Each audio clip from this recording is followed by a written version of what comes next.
Bangladesh chief justice రాజీనామా చేశారు. విద్యార్థి సంఘాల అల్టిమేటంతో ఓబైదుల్ హసన్ రాజీనామా చేశారు. గంటలోగా రాజీనామా చేయాలంటూ విద్యార్థి సంఘాలు నిరసనకు దిగారు. దీంతో ఓబైదుల్ హసన్ రాజీనామా చేశారు.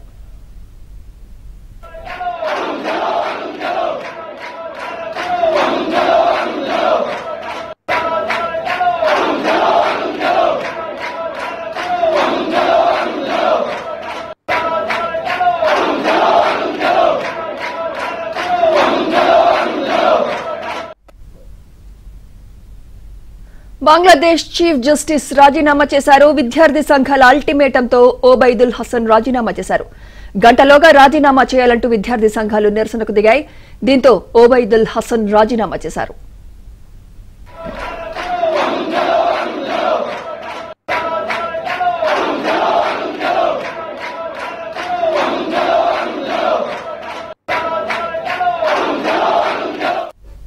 ఇదే అంశంపై మరింత సమాచారం మా ప్రతినిధి సతీష్ అందిస్తారు. సతీష్, చరిత్ర బంగ్లాదేశ్ లో నానాటికి పరిణామాలు అదే విధంగా కొనసాగుతున్నాయి. మరోసారి అల్లర్లు కూడా బగ్గుమన్నాయి. బంగ్లాదేశ్ సుప్రీంకోర్టు ప్రధాన న్యాయమూర్తి వెంటనే రాజీనామా చేయాలని నిరసనకారులంతా కూడా పెద్ద ఎత్తున డిమాండ్ చేశారు. సిజేఐతో పాటు ఇతర న్యాయమూర్తుల పదవి నుంచి కూడా దిగిపోవాలంటూ విద్యార్థులు ఢాకాలోని కోర్టు వద్ద గుమ్మిగూడి నిరసన వ్యక్తం చేశారు. కేవలం గంట సేపు మాత్రమే సమయం కేటాయించారు. గంటలోపు వెంటనే రాజీనామా చేయాల్సిందిగా కూడా నినాదాలు చేసిన నేపథ్యంలో రాజీనామా చేసేందుకు తను సిద్ధంగా ఉన్నానని సిజే అంగీకరించారు. తన పదవికి కూడా రాజీనామా చేస్తున్నాను, వెంటనే ప్రెసిడెంట్ కి తన రాజీనామా లేఖను పంపిస్తున్నాను, ఆయన ఆమోదిస్తే ఆటోమేటిక్ గా దిగిపోతా అనే అంశాన్ని కూడా స్పష్టం చేయడం జరిగింది. వందలాది మంది నిరసనకారులంతా కూడా ముఖ్యంగా బంగ్లాదేశ్ అక్కడికి అదే ప్రాంతంలో మరోసారి కూడా ఏకంగా ఇప్పుడు సుప్రీంకోర్టుకు సంబంధించిన న్యాయవాదుల చుట్టూ చేరుకుంది. ఇక ఈ నేపథ్యంలోనే ఆయన సిజేఐ రాజీనామా చేశారు. ఇక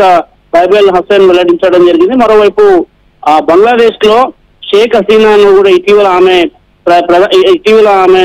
ఇండియాకు భారత్ వచ్చేసింది. భారత్ లోని ప్రస్తుతం ఆమె ఇక్కడే ఆశ్రయం పొందుతుంది. అయితే రిజర్వేషన్ అంశం హింసాకాండగా మారిపోయి మొత్తం బంగ్లాదేశ్ అంతా కూడా అట్టడిగిపోతున్న నేపథ్యం తాజాగా తాత్కాలిక ప్రెసిడెంట్ గా ఇటీవలనే ప్రమాణ స్వీకారం చేసినప్పటికీ కూడా శాంతించాలనే అంశాన్ని బంగ్లాదేశ్ ప్రజలకు అదేవిధంగా బంగ్లాదేశ్ పౌరులందరూ కూడా విజ్ఞప్తి చేస్తున్నప్పటికీ కూడా కొంతమేర అక్కడక్కడైతే ఘటనలు అయితే చోటు చేసుకుంటూనే ఉన్నాయి. Right, thank you Satish.